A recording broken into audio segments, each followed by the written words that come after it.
बिहार के शिक्षा मंत्री चंद्रशेखर सिंह ने रामचरितमानस के उत्तरकांड की 3 चौपाइयों का जिक्र किया। इसमें पहली चौपाई है, अब ध्यान से सुनिए, रिमोट रख दीजिए बगल में, बच्चा देख रहा है उसको भी दिखाइए, बड़ा जरूरी चैप्टर। पहली चौपाई जिसका जिक्र उन्होंने किया कि पूजही विप्र सकल गुणहीना, शूद्र न पूजहु वेद प्रवीणा।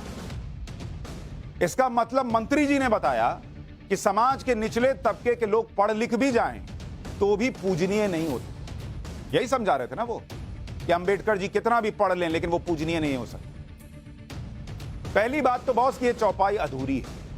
बिहार के शिक्षा मंत्री ने सही तरीके से चौपाई भी नहीं पढ़ी और वो पढ़ाने चले हैं लोगों को। अपने राजनीतिक एजेंडे के हिसाब से चौपाई का अर्थ भी गलत निकाला। आपको बताता हूं कि सही चौपाई क्या है और पूरी चौपाई क्या है। सही और पूरी चौपाई है, सापत ताड़त पुरुष कहंता, विप्र पूज्य अस गावही संता, पूज्य विप्र सील गुणहीना, शूद्र न गुणगन ज्ञान प्रवीणा। पहली बात तो यह कि शिक्षा मंत्री जी को पूरी चौपाई भी नहीं पता भी थी तो उन्होंने सुनाई आधी अधूरी, और दूसरा यह कि उन्हें यह नहीं पता कि यह चौपाई उत्तरकांड में नहीं, अरण्य कांड में भगवान राम और कबंध राक्षस के बीच संवाद के रूप में। और इस चौपाई का अर्थ है, शाप देता हुआ, मारता हुआ, कठोर वचन कहता हुआ ब्राह्मण भी पूजनीय है, ऐसा संत कहते हैं। वो ब्राह्मण पूजनीय है जो शीलवान हो और गुणों से हीन हो। अगर जन्म से ब्राह्मण होने के बाद भी व्यक्ति सदाचार नहीं करता तो वो शूद्र है और वो पूजनीय नहीं है। चौपाई में तुलसीदास जी ने गुणहीन हो शब्द लिखा है और इसी शब्द से भ्रम पैदा हुआ। इसे समझिए, गीता के 14वें अध्याय में श्री कृष्ण ने भी मनुष्य के 3 गुणों के बारे में बताया। ये 3 गुण हैं, सतगुण, रजोगुण और तमोगुण। सतगुण का मतलब सत्य को पहचानना, जीवन के सत्य को समझने वाला गुण। गीता में श्री कृष्ण ने कहा है कि सतगुण से मनुष्य को सुख प्राप्त होता है। रजोगुण का अर्थ है लोभ उत्पन्न होना। रजोगुण के कारण मनुष्य कर्म के फल की उम्मीद करता है, उसके अंदर लोभ बढ़ता है, मन चंचल हो जाता है। तमोगुण का अर्थ है तामसी यानी दैत्यों की प्रवृत्ति पैदा होना। रजोगुण की वजह से लोभ बढ़ता है और लोभ पूरा करने के लिए मनुष्य तमोगुण के प्रभाव में आ जाता है। 3 गुणों के आधार पर कई राम कथा वाचक इस चौपाई का अर्थ जो बताते हैं वो सुनिए।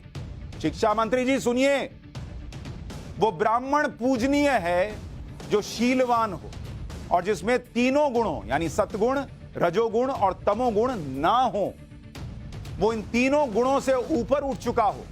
और शूद्र का अर्थ जाति से नहीं बल्कि कर्म से, यानी अगर मनुष्य जन्म से ब्राह्मण है लेकिन उसका आचरण, उसका कर्म सत्य और धर्म पर आधारित नहीं है तो वो शूद्र है। भगवान को नहीं मानता है, पूजा नहीं करता है तो वो शूद्र है। महात्माओं का, संतों का सम्मान नहीं करता है तो वो शूद्र है। ऐसे लोग भले ही ब्राह्मण हो या ज्ञानी हो, वो पूजनीय नहीं होते।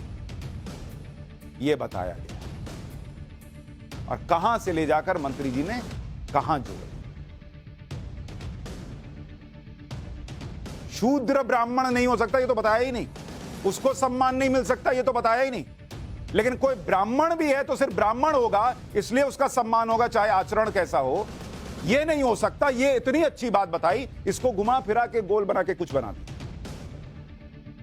चंद्रशेखर सिंह ने सैकड़ों छात्रों के सामने एक और चौपाई सुनाई, वो भी उन्होंने आधी ही सुनाई।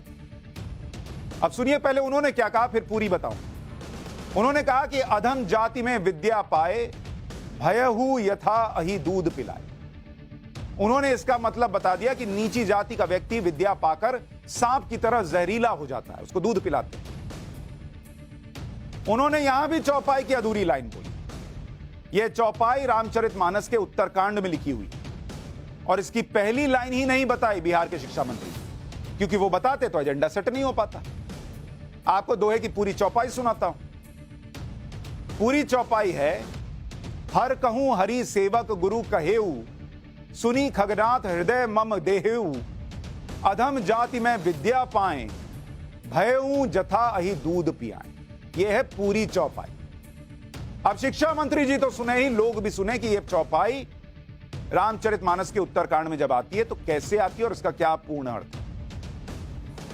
जब गरुड़ देव और काक भुषुंडी के बीच संवाद होता है तब यह चौपाई आती है। और इस चौपाई का अर्थ क्या है? गुरुजी ने शिवजी को हरि का सेवक कहा। यह सुनकर हे पक्षीराज मेरा हृदय जल उठा। मैं पापी विद्या पाकर ऐसा हो गया जैसे दूध पिलाने से सांप। यहां काक भुषुंडी गरुड़ जी को गुरुजी कह रहे हैं और पक्षीराज गरुड़ जी को कह रहे हैं। यहां काक भुषुंडी खुद के लिए अधम जाति का इस्तेमाल कर रहे हैं, यानी वो खुद को पापी कह रहे हैं। अधम मतलब अपने आप को पापी बता रहे हैं, क्योंकि काक भुषुंडी को श्राप मिला था इसलिए वो कौआ बन गए थे। लेकिन बिहार के मंत्री जी ने सैकड़ों छात्रों के सामने रामचरितमानस की उस चौपाई की क्या व्याख्या की कि नीची जाति का व्यक्ति विद्या पाकर सांप जैसा विषैला हो जाता है, उसको कितना ही दूध पिलाए।